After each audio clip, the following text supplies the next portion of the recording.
Om Namo Bhagavate Vasudevaya. Om Namo Bhagavate Vasudevaya. Om Namo Bhagavate Vasudevaya. Om Namo Bhagavate Vasudevaya. Om Namo Bhagavate Vasudevaya. Om Namo Bhagavate Vasudevaya. Okay, it's September 20th, 2020. Let's read Bhagavad Gita as it is, chapter 15, entitled The Yoga of the Supreme Person, text 19. Bhagavad Gita, chapter 15, text 19. I'll start with the Sanskrit words. Ya mam evam asamudha janati purushottamam sa sarvavit bhajati mam sarvabhavena bharata yo mam evam asamudha janati purushottamam Sasarvavid bhajati mam sarvabhavena bharata yo mam evam asamudo janati purushottamam Sasarvavid bhajati mam sarvabhavena bharata yo mam evam asamudho janati purushottamam sasarvavid bhajati mam sarvabhavena bharata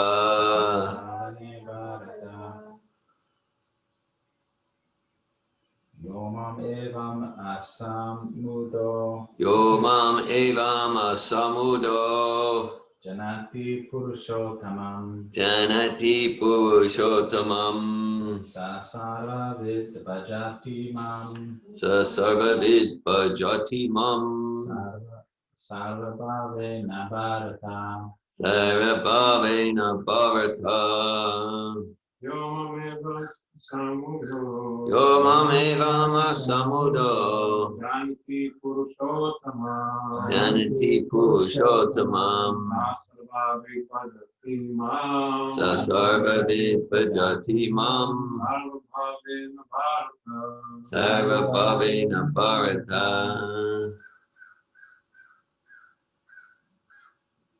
Would anyone online like to chant?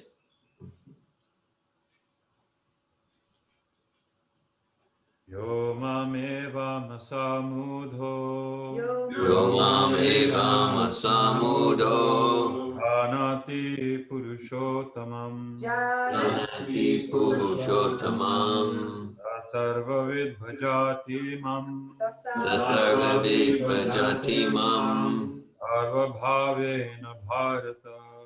sarvabhavena bharata Yo mam evam asamudo janati purushottamam sarvabhavit bhajati mam sarvabhavena bharata.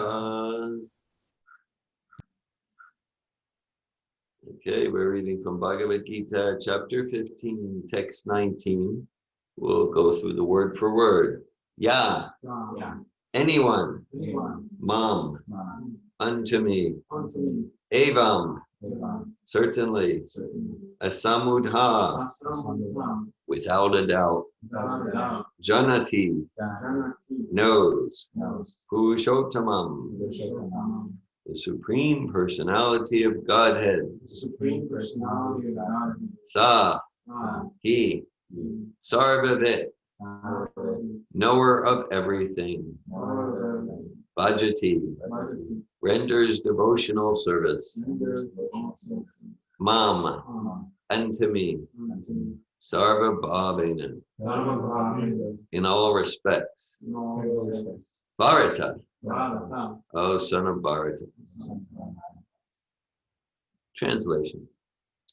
Whoever knows me as the Supreme Personality of Godhead without doubting is to be understood as the knower of everything, and he therefore engages himself in full devotional service, O son of Bharata.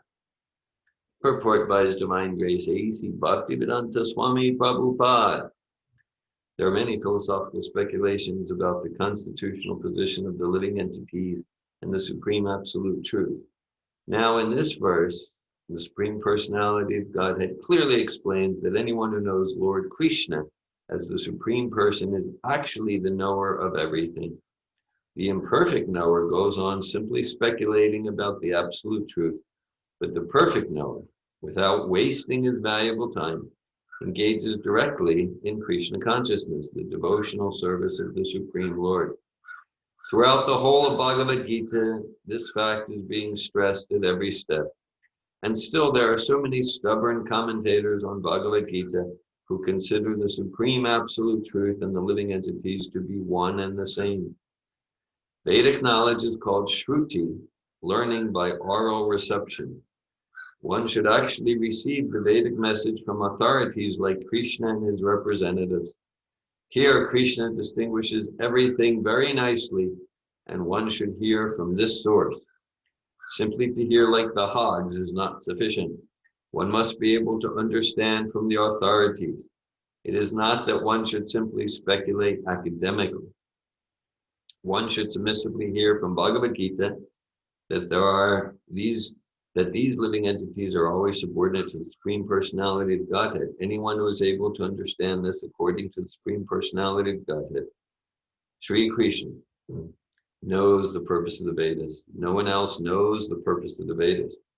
The word bhajate is very significant. In many places, the word bhajate is expressed in relationship with the service of the Supreme Lord. If a person is engaged in full Krishna consciousness and devotional service of the Lord, it is to be understood that he has understood all the Vedic knowledge. In the Vaishnava Parampara, it is said that if one is engaged in the devotional service of Krishna, then there is no need for a spiritual process to understand the Supreme Absolute Truth. He has already come to the post because he is engaged in the devotional service of the Lord. He has ended all preliminary processes of understanding. Similarly, if anyone, after speculating for hundreds of thousands of lives, does not come to the point that Krishna is the Supreme Personality of Godhead, and that one has to surrender there, all his speculation for so many years and lives is a useless waste of time. Hare Krishna. We're studying Bhagavad Gita as it is, chapter 15, text 19. It's September 20th, 2020. Om Anganatirmirandasya Gyananjana Shalakaya Chakshuranmilitam Yena Tasmai Shri Gurave Namah Shri Chaitanya Manobhishtam Stapitam Yena Bhutale Swayam Kadamaya Dadati Svapadantikam Vandeham Shri Guru Shri Uttaparakamalam Shri Gurun Vaishnavams Cha Shri Rupam Sagrajatam Saganaragnatam Vitam Tam Sajivam Sadvaitam Savadutam Parijana Saitan Krishna Chaitanya Devam Shri Radha Krishna Padan Sagana Lalita Shri Vishakan Vitam Cha Hey Krishna Karuna Sindhu Dinabandhu Jagatpate Gopisha Gopika Kanta Radhakanta Namostute Tapta Kanchana Gaurange Radhe Vrindavaneshwari Vishabhanu Sute Devi Pranamami Hari Priye Panchakalpata Yubhyascha Kripa Sindhubhyeda Cha Patitanan Pavanebhyo Vaishnavebhyo Namo Namaha Jai Shri Krishna Chaitanya Prabhu Nityananda Shri Advaita Gadadhar Srivasadi Gaura Bhakta Vrinda Hare Krishna, Krishna Krishna, Hare Hare, Hare Rama, Rama Rama, Hare Hare. Namo Vishnu Padaya Krishna Prestaya Bhutale Srimate Bhaktivedanta Swami Niti Namine. Namaste Saraswati Devi Gauravani Pracharine Nirvishesha Shunyavadi Paschatya Desha Tarine. Bhagavad Gita chapter 15 text 19. Yo mam evam asamudho janati purushottamam sasarvavit bhajati mam sarva bhavena bharata. Whoever knows me as the Supreme Personality of Godhead, without doubting, is to be understood as the knower of everything, and he therefore engages himself in full devotional service, O son of Bharata.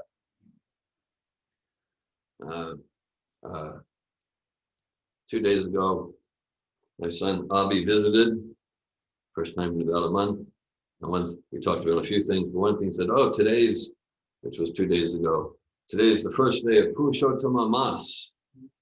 And I'm not to say I never heard of Purushottama Mas in my 40 years in connection with Prabhupada's movement, but I'm not aware that Prabhupada said anything about it.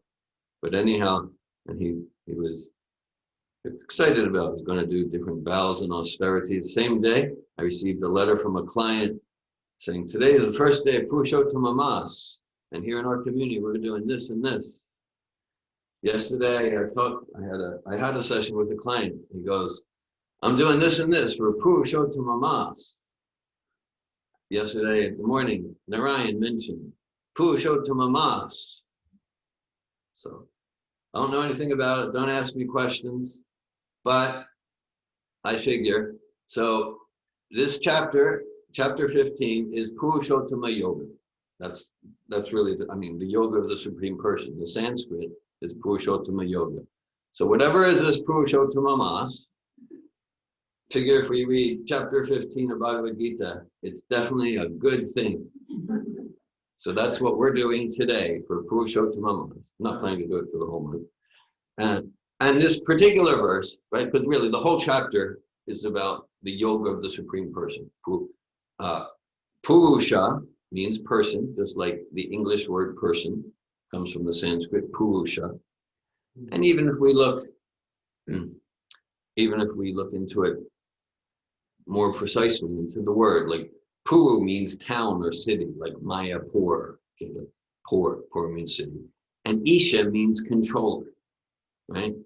So we are in the body, okay? So like the body's the town, and the soul is the Isha, the controller of the town, of the city, of the body.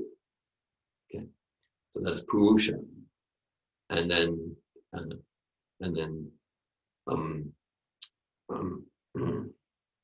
Purushottama. So Uttama means the ultimate. Tama means ignorance. Uttama, that is completely beyond, completely transcendental to ignorance. Uttama.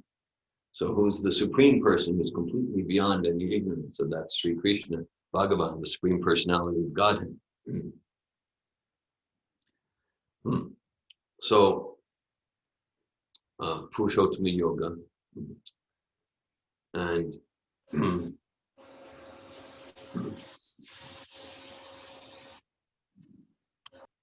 so this particular, there's a few verses in this chapter, Yoga of the Supreme Person, a few verses that specifically have this word, Purushottamam, and this verse is one of them. The previous verse is also one of them. So Purushottamam, the Supreme Personality of Godhead. Okay. So then the verse says, whoever knows me as the Supreme Personality of Godhead, without doubting, is to be understood as the knower of everything. And he therefore engages himself in full devotional service, O son of Bharat. Okay, so talking about knowing, knower, Prabhupada talks about Shruti, different ways of knowing.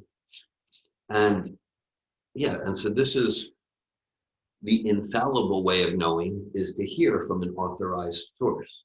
The infallible way of knowing is to hear from an authorized source.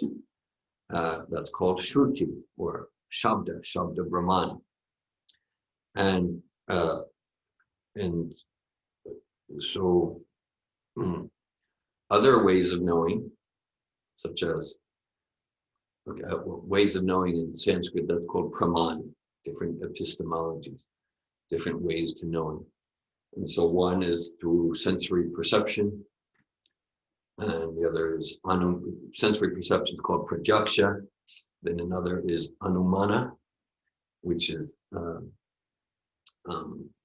what might be equivalent to like the modern inferential, empirical, scientific method. And those ways of knowing can support and complement Shabda Brahman, but one who is intelligent will never supplant Shruti or Shabda Brahman with other ways of knowing, which have its use, but they are fallible. So it's like, okay.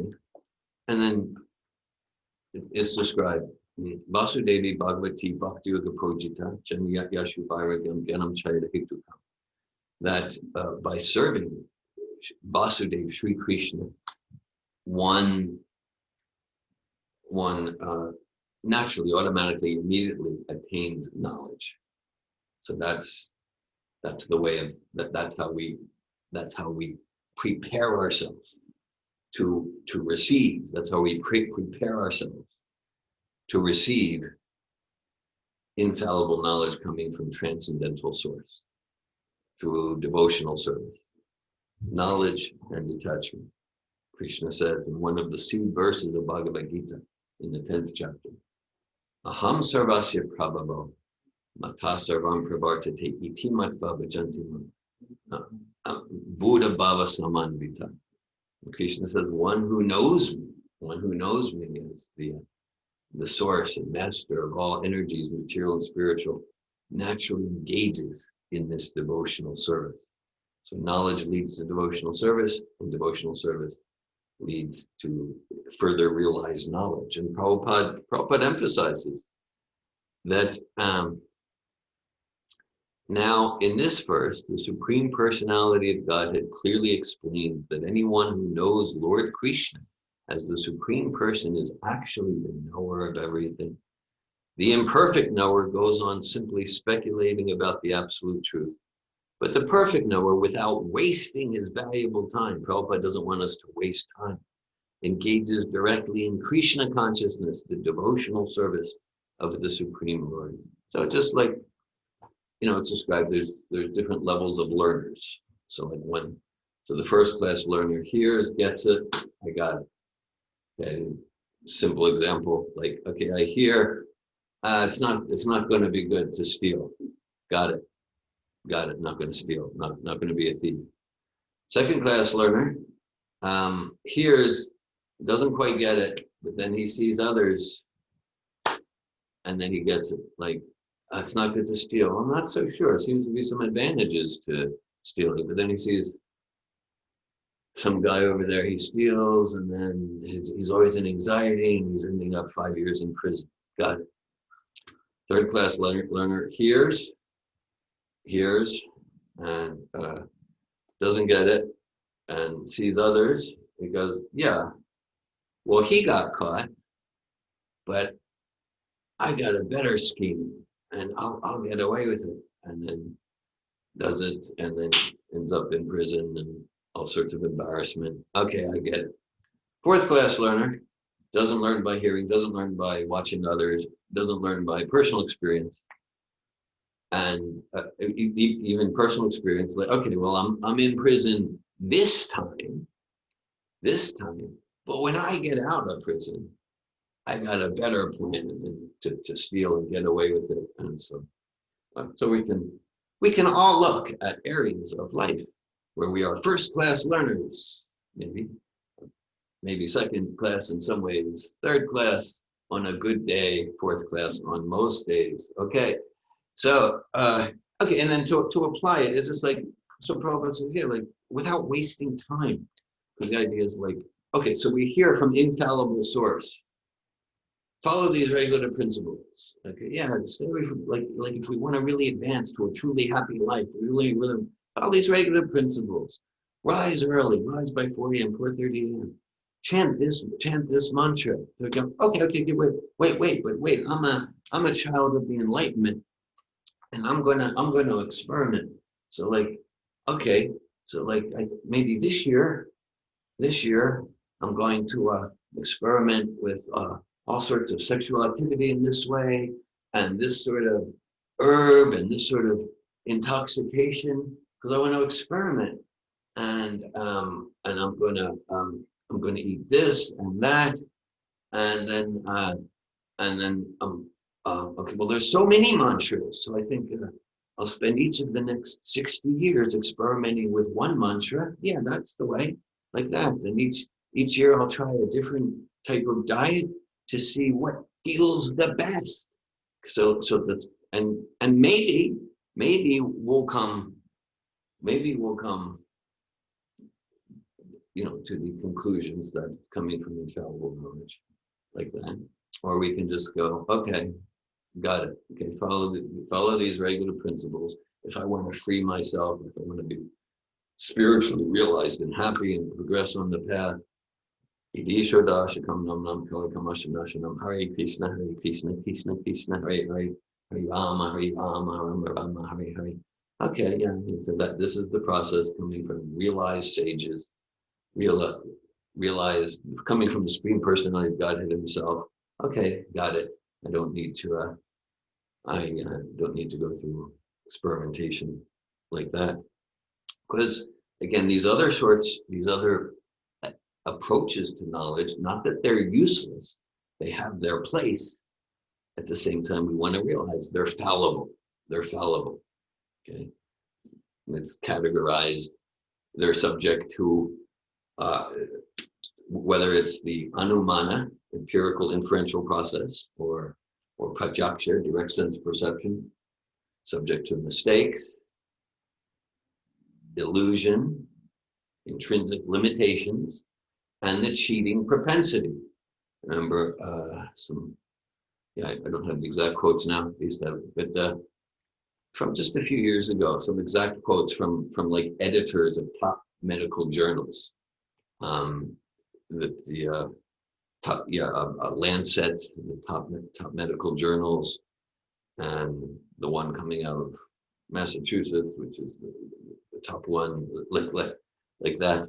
And the editors were saying things like one editor was saying, she said, I get no pleasure in saying this, but come on, we have to admit that at least 50% of what we publish, we know we can't believe. And she went, and it wasn't just because of some, statistical imperfections. She said, so much of what we publish, we know it's manipulating statistics and sample sizes and populations and being selective about what studies we cite so that, the writer can try to get a grant for millions of dollars and become famous, just all sort of cheating propensities. And this is in like hard science, medicine, like that.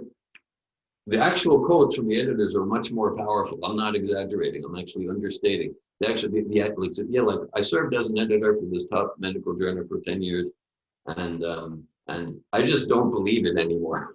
that sort of thing. This isn't like social work or soft science. This is hard science. So cheating propensity, or just basic example, like just with our senses, or a child sees the sun as a circle. As a circle in the sky 2 inches in diameter. So that's what the sun is. Well, no, it's not. My senses are limited. And we're subject to illusion, basic illusion. Yeah, well, just trust your intuition, trust your experience. Well, throughout my life, what my experience would tell me is I am my body. What do you mean I'm not my body? Okay, that's what my experience says, like that. So then we have infallible knowledge. You're not your body. Okay, you're not your body. You're this irreducible quantum of consciousness. You're this eternal spirit soul. Okay, all right. And then we can experiment, or we can accept that. Now, it's not that we throw out sense perception and inference, because then it's like, okay, so let me practice this process, and then more and more we do get an experience. More and more we do get an experience of, yeah, that actually, my finger, okay, I'm the owner of the finger. As I chant Hare Krishna, as I rise from morning program, as I study Prabhupada's books, then I'm getting realization of who I am as an eternal spirit soul and not dead matter. So our experience can confirm. And when our experience doesn't confirm Shabda Brahman, then advancement means, and then as we advance, then we accept Shabda Brahman. Okay? And when our trust and faith is not so advanced, then we have doubts. Okay? Then we have doubts. Prabhupada often gives the example of like, okay, a basic principle from the Vedas is the stool of an animal is impure, but then cow manure, it's very antiseptic. So you can just like, well, that's a contradiction. That's a contradiction. No, I accept that. Accepting also often means with my material mind and senses, I don't understand how it's true, but I accept it. And then Prabhupada would make the point that maybe around the 40s or 50s, scientists found, oh, actually, the cow manure has all these antiseptic properties. Okay, so anumana, the empirical method, okay, it came at some point to the conclusion of infallible knowledge. Okay, I was just talking to Bhakti Brielle 2 days ago, and over apple crisp and whipped cream. Apple crumble, excuse me. Okay, so yes. Oh, there's some offended people here that they were not invited. Okay. So it was really good. So we were talking. I gave the analogy of the map of the map. Okay, so like let's say if I have a map to get me from here, North Florida, to New York. All right. So I have enough to. Okay, I'll follow the map. Okay, all right. So go east on I-10 to Jacksonville, make a left on I-95. Okay, right, and then, all right. So then let's say there's 10 between here and North Georgia. There's like 15 landmarks, and at every landmark, after 15 miles, you'll come here, and then, okay. So like, yeah, every time. So now you might say, I don't have direct experience that once we get into South Carolina, this map is accurate. But yeah, I've developed trust. I've developed trust. It's not blind faith based on experience. Yeah, I've developed trust in the map. So similarly, as we progress and we have we have direct experience, then more and more when things don't align with my mind and senses and my conditioning from Greenberg Elementary School and Northeast High School, infallible conditioning. No, that's not infallible conditioning. That's the point. When it doesn't align, then I accept, yeah, I'm trusting this map. Even though my intuition says North Carolina would be west or whatever. No, the map says it's north. So let's trust the map. It's been right every time so far. So that's not blind faith. That's reasonable trust. That's reasonable trust. And so that's praman. And that's praman means how we know. And so Prabhupada, wonderful sentence here, that in the Vaishnava Parampara, it is said that if one is engaged in the devotional service of Krishna, then there is no need for a spiritual process to understand the supreme absolute truth. A spiritual process. So that's something. Let's take something like Purushottama Mas, whatever that is. We established, okay. Or we talked the other day. Narayan, it was yesterday. Narayan gave the comments like, no, it was before japa. Yeah, Narayan read from the book on chanting. And Prabhupada's discussion, they asked him, because Bhaktisiddhanta would like sit like so straight and chant japa. So the devotees asked him, is that necessary, the sitting and the breathing? And so Prabhupada said, no, it's not necessary. It can help. Don't try to imitate Bhaktisiddhanta. He was a Naishtiki brahmachari. He's got potency you don't have. right? We weren't all raised according to the Vedic standard. So like like the sitting, it's not necessary like that. But these things can help. These things can help. So so there are different processes, different structures that help us towards the supreme goal, which is realization of Purushottama Yoga, as this verse emphasizes, of knowing the supreme personality of God. It's described in the Brahma Samhita. Pantastu koti satu vatsara sampragamyo vayurtapi manasam munipungavanam sopyasti yat prapadasimnya vichinchya tatve govindamari pusham tamaham bhajami. That verse, Brahma is saying that the yogis who meditate for millions of lifetimes, millions of years, like that if they're sincere, then if they're sincere, and similarly the jnanis who speculate and try to differentiate that which is substantial and that which is not substantial for millions of years, if they're sincere, maybe they'll be able to approach a glimmer of the radiance from the toenails of Krishna. Okay, if they're sincere.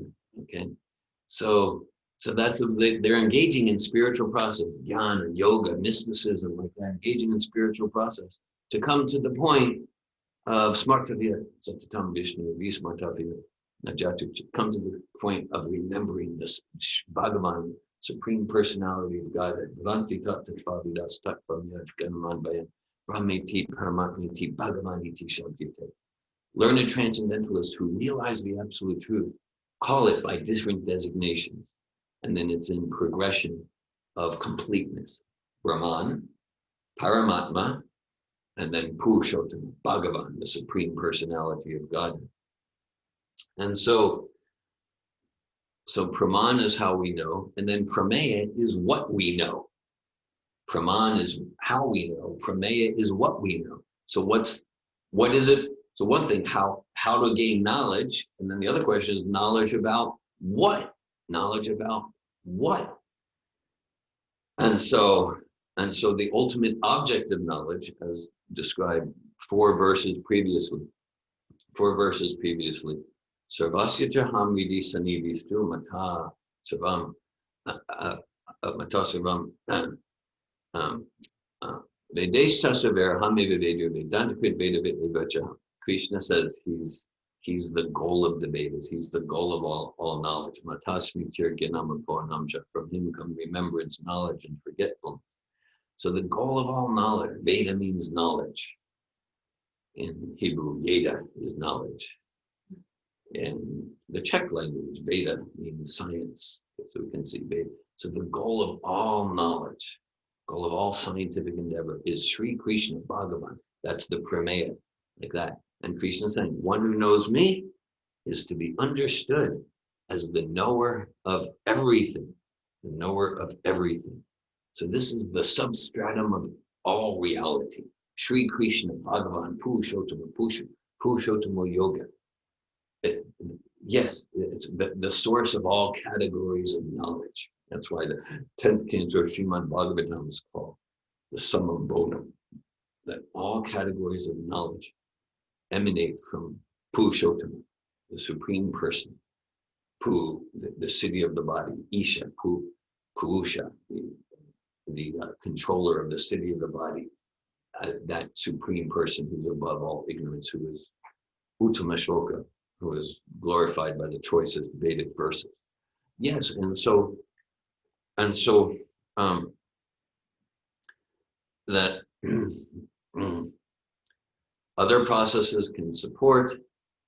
At the same time, the essence here is one who's absorbed in serving Purushottama has achieved the goal of all other spiritual process. Always remember Krishna, never forget Krishna. Anukulyasya sankapa pratikulyasya varjanam. Accept anything that's favorable for devotional service to Sri Bhagavan, the Supreme Personality of Godhead, and reject anything that's not favorable. That requires that we're using our intelligence, guided by our Acharya, our current link to the Parampara, Srila Prabhupada. And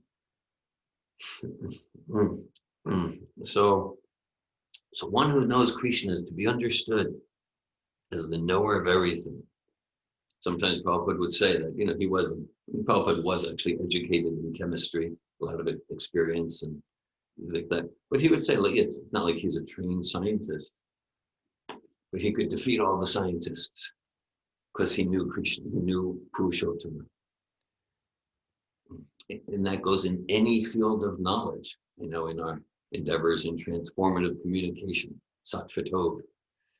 Our endeavor is to illustrate conceptually, academically, intellectually, and experientially, not just that, like, everything in these fields of transformation, coaching, personal growth, communication training, not just it can be used in Krishna consciousness, but that everything that is valid in these fields find its source, origin, and perfection in Purushottama, in this verse, in the teachings of Srila Prabhupada, who's representing infallible knowledge in an infallible way.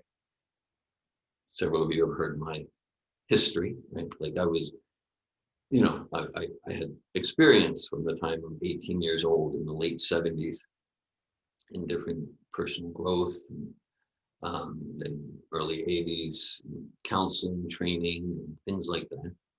So it was very attractive to me.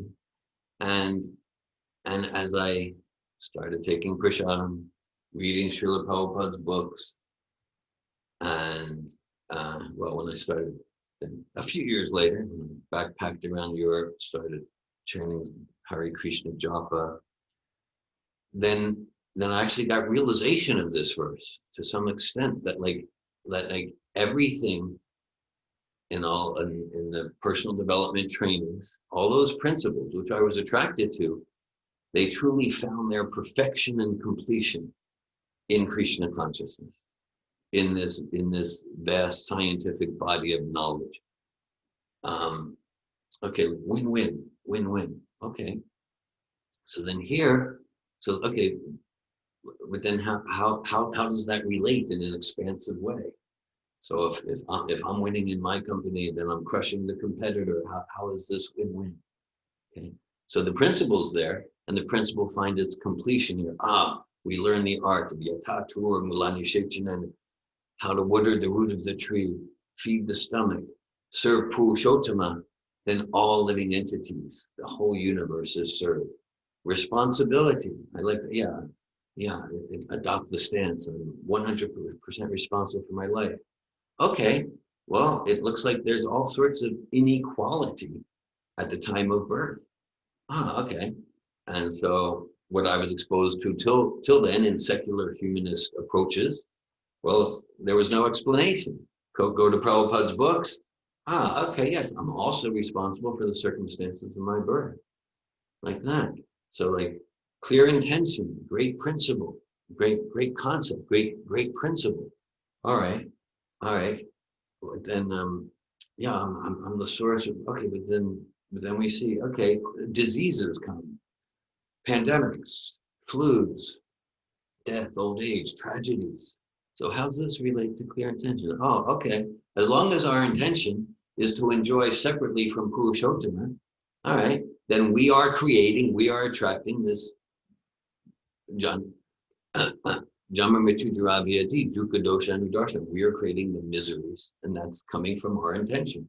Like the soul is like a magnet, and we're creating birth, death, old age, disease, like that. So let's take the principle of clear intention and utilize it to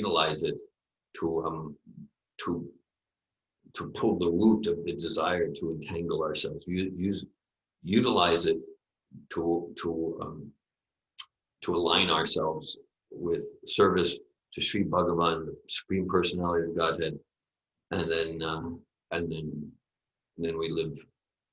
we live a life that's not subject to the embarrassment of being trapped in the cycle of cheating, defects, birth, death, old age, disease. I was listening while taking prasad yesterday to a lecture of Prabhupada on 15:15. That's the Sarvasya Jam Vidi Sabini Visto. That's the verse where Krishna says he's a super soul in everyone's heart. And Purushottama is the source of the super soul. Purushottama is the source of Paramatma. So Purushottama is even more complete than Paramatma. Paramatma's Purushottama's representative to manage this world, to facilitate this in the material world. And so Prabhupada, he was giving it in New Mayapur, France. So it was through French translation. And the questions were through translation. So one devotee, or maybe it was a guest, but after the lecture asked, well, sometimes we're trying to like chant, but then all this stuff from our mind, but then stuff comes into our mind from, we have all these other activities and images, and stuff comes up when we're trying to chant. And so it's, like it's a really relevant psychological question, like psychological, philosophical. And so Prabhupada, he understood the question, and he said, and so the question was, so if Krishna is the source of remembrance, Matasmi Tirganama Pavanam, if Krishna is the source of remembrance, how come he makes us remember all this junk that comes up in my mind when I'm trying to chant japa? And so Prabhupada said, yes, Krishna wants you to remember, and then you can choose. Do I want to stay there? Or do I want to remember something else? Do I want to remember Krishna in devotional service? It was just such a simple response that pierced through everything. Junk comes up, so that's a chance for you to decide. I want to stay there, or I want to move on to something else for my devotional life. It was disarmingly simple, because it's just like, you have choice.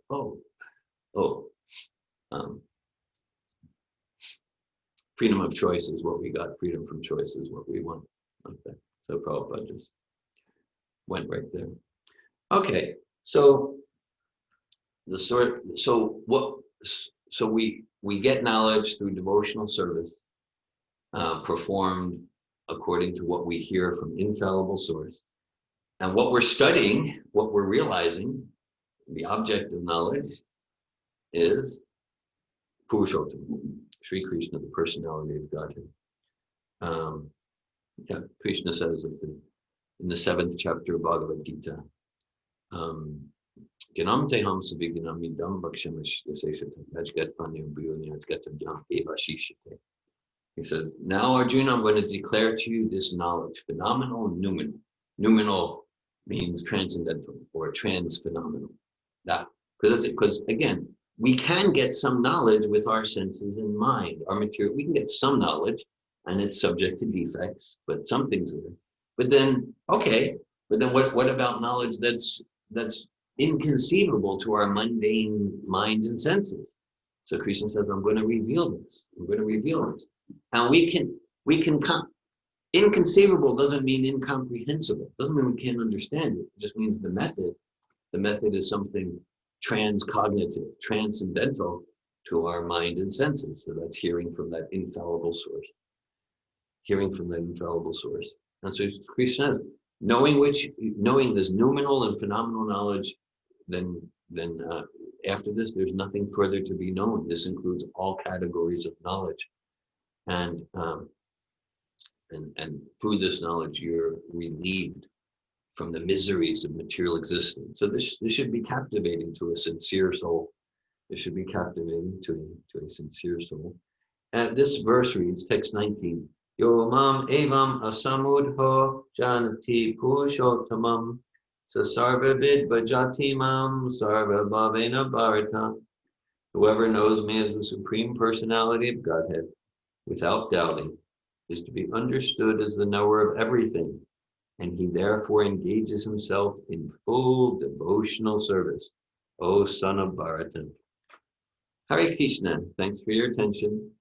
I welcome at this time any comments, questions, realizations that anyone would like to ask or share. Ramachandra. Thank you for If the you class. could speak loud enough for everyone to hear. Yeah, thank you for the class. Just relating to what you shared about that, like the knowledge around Krishna and I guess like the pastimes, it's not accessible unless you hear about them. Yes. I think, yeah, I remember Prabhupada was speaking about how we can have like a Brahman realization and Paramatma realization through meditation. And the yogis they reach Paramatma realization, and the jnanis reach like the all pervasiveness. And but only through service, only through bhakti you can actually have the knowledge about Krishna's pastimes. Yeah, correct. But then when I was thinking about it, I remember that like Lord Brahma, the creator of the universe, he had the vision of the spiritual world through meditation. Like he was sitting, like he heard the word tapas, Tapa, right? yeah. Tapa. And then he realized, okay, I have to sit and meditate. So he was meditating for his 100, Long time. 100 years, something like that. And then he had a vision of the spiritual world. And I was thinking, well, isn't that a contradiction? I thought you can only understand about the pastimes through hearing about the pastimes directly from a pure devotee or something like that, or Krishna himself. Okay, thanks for your question. Were you able to hear Ramachandra? Yeah, okay, thank you. Yeah, I appreciate your sharing of Bhagavatam, Bhagavad Gita and question. So, right. So like through some logic, we can understand that, yeah, I'm not this body. Even in Western philosophy, Descartes, meditations, and he came to, I think, therefore I am. In that process, he realized he's not his body, but you can see he was limited. He didn't quite get that he's not his mind, but he got some understanding. And so, so many examples, the driver of the car, the body's always changing, but there's some constant identity. So I'm not the body. So it goes to Brahman realization. And then similarly, there's Dr. Heath gave a class on this about 6 weeks ago or something. Srimad Bhagavatam, Canto 2, Chapter 2, Text 35, in the purport, Prabhupada gives logical analysis which we can understand. Not just we're not the body, there's also a super knower, and we're not the super soul either. There's a super soul like that. So through some logic, that's kind of the yogic mystic process. So we get some realization. That said, also it said that even to make any real progress in any of those paths, even the impersonal path or the Paramatma meditation path, requires some bhakti. Because even if we're remembering Brahma Gyoti, which is difficult for the embodied soul, well, that's a form of Krishna, Brahmiti, Paramatmiti. So some bhakti is required. Now, as far as Brahma, so through logic, we can understand something, that there's a supreme intelligence behind the rotation of the planets, the veins in the leaf, and that I'm not this body. We can get realizations that I'm not the supreme, at the same time I'm not matter. Yeah, but as far as like through logic or empirical method, we're not going to come to realization that and that supreme intelligence behind the organization of the universe likes to play the flute, and his favorite girlfriend's name Radharani. We're just not going to come to that. That's revealed.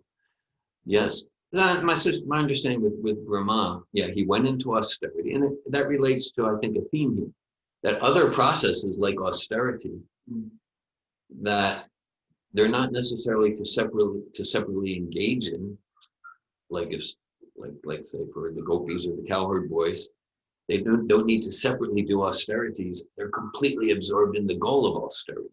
But that doesn't mean we do want to rise early, and we do want to control our eating, and we do want to do the sacrifice of chanting japa, because that supports us to always remember Krishna. So Brahma was doing austerity, but he was doing it in a spirit of bhakti. So he was doing it in a spirit of bhakti, just like Dhruva Maharaj. He really had material desires. He had big time material ambitions. and he did a lot of austerity. At the same time, he did it in a mood of bhakti under the guidance of Narada Muni. And so Vishnu appeared to him. So that's my understanding, that Brahma was doing austerity, but it wasn't dry, impersonal austerity. It was austerity imbued with a spirit of bhakti. But he was meditating on Krishna in his heart. Yeah. At least he was meditating on Krishna in his heart. And at least he was aspiring to, and then Krishna appeared in his heart.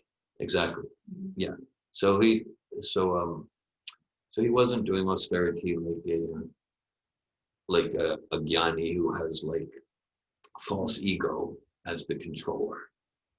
So Brahma understood he's a servant of the Supreme, and then the Supreme revealed himself, including Chintamani, Prakara, Sadhma, Kalpa Vriksha.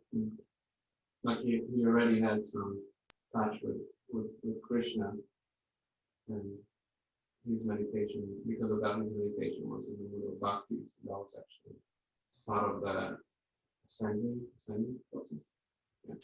Yeah. It wasn't experimental fully. He was just receiving the knowledge. He was performing bhakti according to in the line of authorities. It seems that Lord Brahma was waiting for instruction to do his devotional service. Yeah. So his meditation was really in a mode of devotional service, and only devotional service reveals the pastime of the Lord. Because even if we hear from the wrong place or with the wrong attitude, we are not going to get knowledge of the pastime of the Lord. Right. The only way to get knowledge about the personality of God and his pastime is through devotional service. You remind me of something I read in the biography of Yamuna Devi, that when there was a festival or when she wanted to cook something for the Lord, the first thing she will do is sit. Like for 3 hours sometimes she will not move. She will just sit. And then when she will get up, she had all the detail of her service. Like what pot she will use, how she will decorate it, how she will offer it. She had everything came with clarity about her devotional service. And then she will start cooking, put the ingredient, the spice, and also in like every detail, and including like how to fold the little napkins or whatever. Like so many things were coming to her, and sometimes she will be frozen, what looked like frozen for 3 hours. But that wasn't like an impersonal meditation, even though she was in silence. It's not about silent meditation or not silent meditation. It's about practicing devotional service or not practicing devotional service. It's Sanatan Dharma, means devotional service. It's not about this practice or that practice. Thanks for that. Thanks for that elaboration and that example with Mother Yamuna. Yes. Right. And she was meditating in a devotional trance, right in the line of Brahma and Vyasadeva. Yeah. Also Vyasadeva. Yeah, like he's a devotee, right? Like we won't even he's a literary incarnation of Purushottama, but we won't even talk about that. Vyasadeva was always a devotee. At the same time, he was stuck. It's like Arjuna was stuck at the beginning of Bhagavad Gita. So he was stuck, and so Narada Muni came, and Narada Muni said, "Yeah, here's why you're stuck." They had an empathic conversation, and then after Narada Muni left, then just like Yamuna or Brahma, it's described Bhakti Yogina Manasi Samyak Pranihite Malay Apashat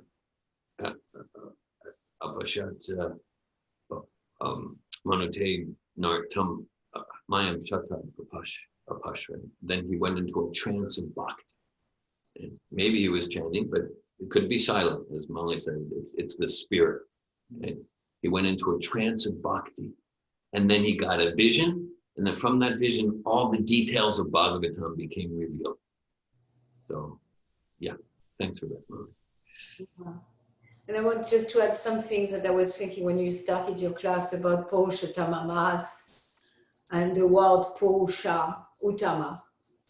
Like the word is made the Purusha Uttama. So that's a special quality of Krishna. Purusha is a controller, supreme controller, and Uttama, like supreme Uttama, above tamas, above all the three modes of material nature. So I was just thinking of the root Vedic Sanskrit root of the word Purusha. Yes, yeah. Perhaps we're here for that. I did some analysis of that. That even if we look at it further, Purusha, like Puru means town. Town, you said, yeah, town, yeah. City, right? And so Isha, so the controller of the city, just like we are the Purusha, we're the person, the spirit soul, the controller of the city of the body. And then, then Krishna, the supreme controller. So and Uttama, yes. Thanks for that, Malini. Purushottama, the person who's completely above ignorance. Yeah. So like when you started there, I went to the bathroom, so maybe I missed when you already shared that. Yes. Thank you. Malini, Hare Krishna. You mentioned there was the 4 ways of getting knowledge, or that you said 4 types of learners. yeah, and then you described 2 processes of learning after that. I can't remember them now. I was interested in them. Can you elaborate on them? Well, 4 types of learners: first class, second class, third class, fourth class. The fourth class never gets it, but we did that. And then, okay, well then, I'm not quite sure what you're referring to. Then there's different epistemologies or ways to acquire knowledge. The best one is the infallible Shruti.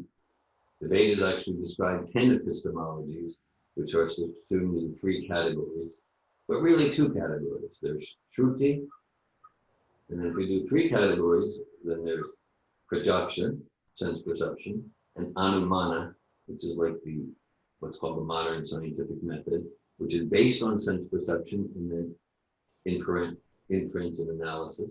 Okay. So in one sense, they're different, but they're one. I mentioned, but 2 weeks ago, that the Vedas describe one way of knowing is nonverbal and paralinguistic behavior. We discussed that during one class, right? And but it's another form of Anumana and Prajaksha. Yes, and that's Praman. And then Prameya is, okay, what is it that we're studying? One thing is how to study, and the best way is Shabda Brahman. And the other thing, what is it that we're studying? And so the ultimate object of all study is Purushottama, is Purushottama. This is very powerful. So we know Krishna is one who knows Krishna is to be understood as the knower of everything. Another personal story I've shared in some of these classes is, when I used to write my papers for graduate school and PhD and stuff like that. So I would always, I would always give the Shruti, the Shabda Brahman. There was one paper I remember, the professor was Jerry O'Connor, was somewhere, it was 94, 95. He was already in his 60s. And it was on political organization, community organizing, really stuff that I'm not even that interested in, never have been, but I was taking the course. And Jerry O'Connor, he was the author of a main textbook in that topic. And then, so I wrote something on political strategy and community organizing. And he said to the whole class, he said, like, he's never seen a paper as brilliant as this one, David Wolf. And I know, because I was just giving Bhagavatam in the language of social science. I was giving Bhagavatam. And then I was doing it for all my papers. And then the professors, all the faculty insisted I must do a PhD. And I wasn't planning to, and it wasn't practical, but they said, we'll give you a lot of money if you do a PhD. So, and I was just giving Bhagavatam. I was just giving Bhagavatam in social science language. And so that's it. So because in social work, sociology, political science, economics, like that. There's all sorts of speculative theories. And I mean, in any field, especially the soft sciences, it's always like, oh yeah, we used to think that, but now we know this. And then 5 years later or 2 years later, yeah, well, we used to think that, but we were in the darkness of ignorance in 2016. But now we know, it's always the so-called knowledge. And so like in their field, they were getting Shabda Brahman, they were getting infallible knowledge, and it was brilliant as the sun. And they were seeing, like, where is this coming from? Hare Krishna. Hare Krishna. Can you hear me? Hare Krishna. Paradas. I didn't hear the whole class. Did you speak about Purushottama month? Yes, I said,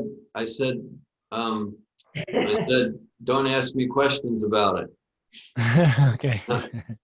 Okay. Yeah, my question was, what should we know about it? What's the, Okay. All right. So at the beginning of the class, I said like over the past 48 hours, I've gotten like 5 devotees come to me in different coaching clients. My son Abhimanyu come to me like, yeah, today or Friday was the start of Purushottama Mas, and different devotees are doing austerities, and they're very excited about it, because the idea is doing devotional service done during this month is like 1,000 times more potent, that sort of thing.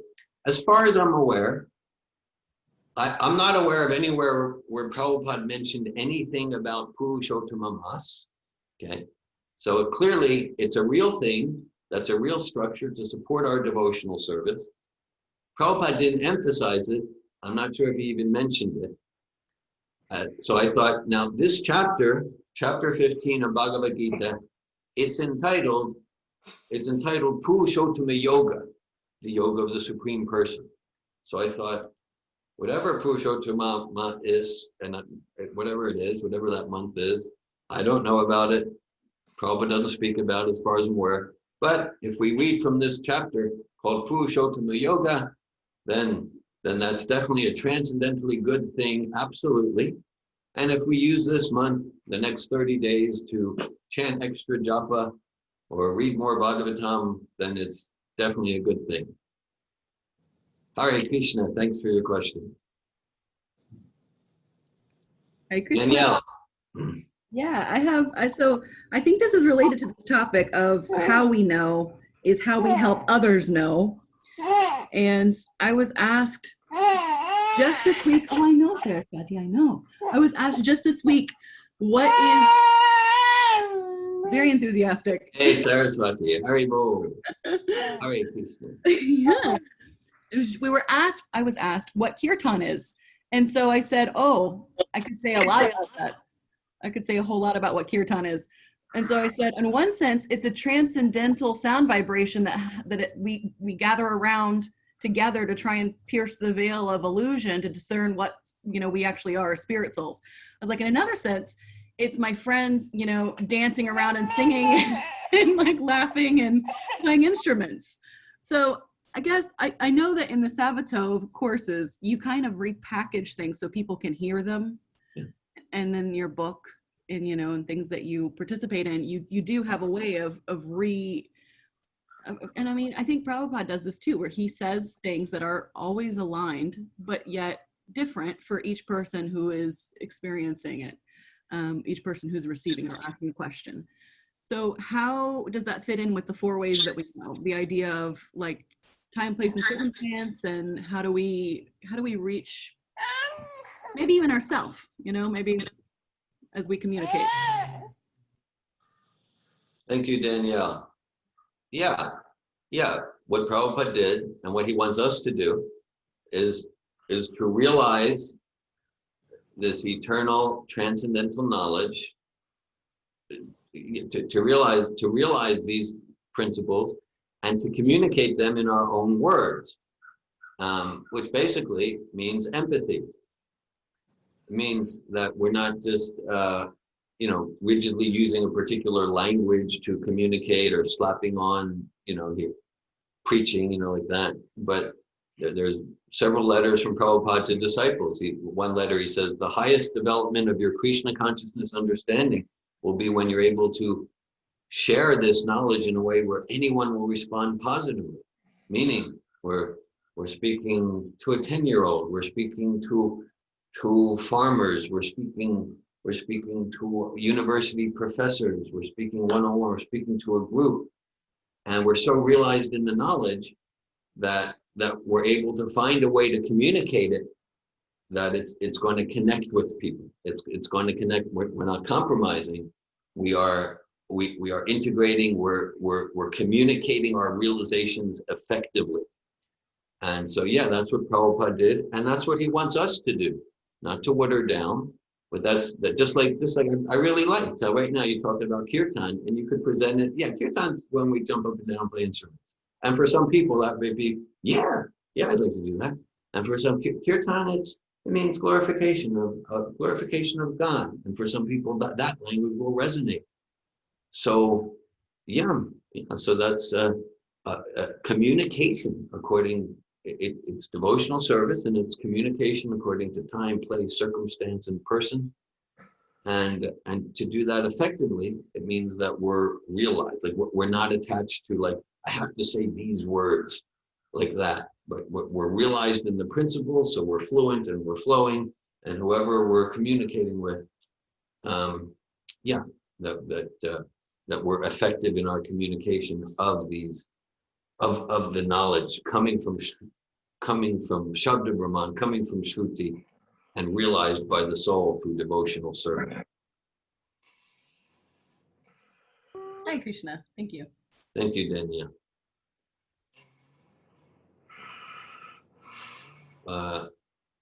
Daru, did you have your hand up?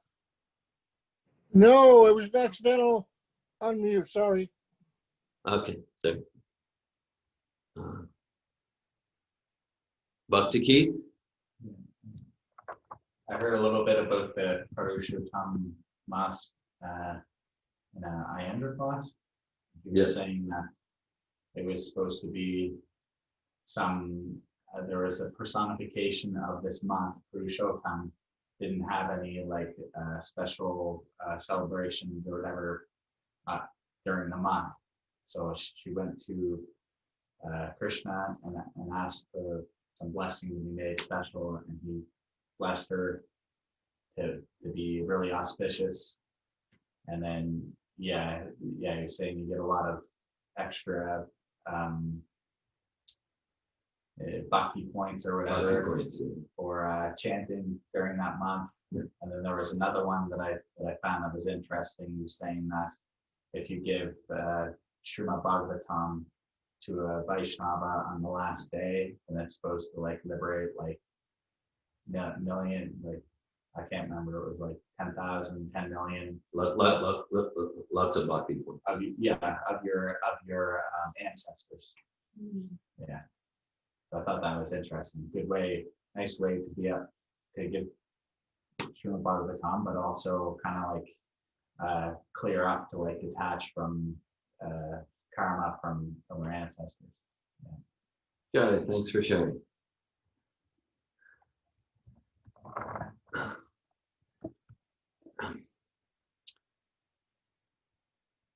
Hare Krishna. Jai Bhagavad Gita ki jai. Srila Prabhupada ki jai. Jai. See you soon.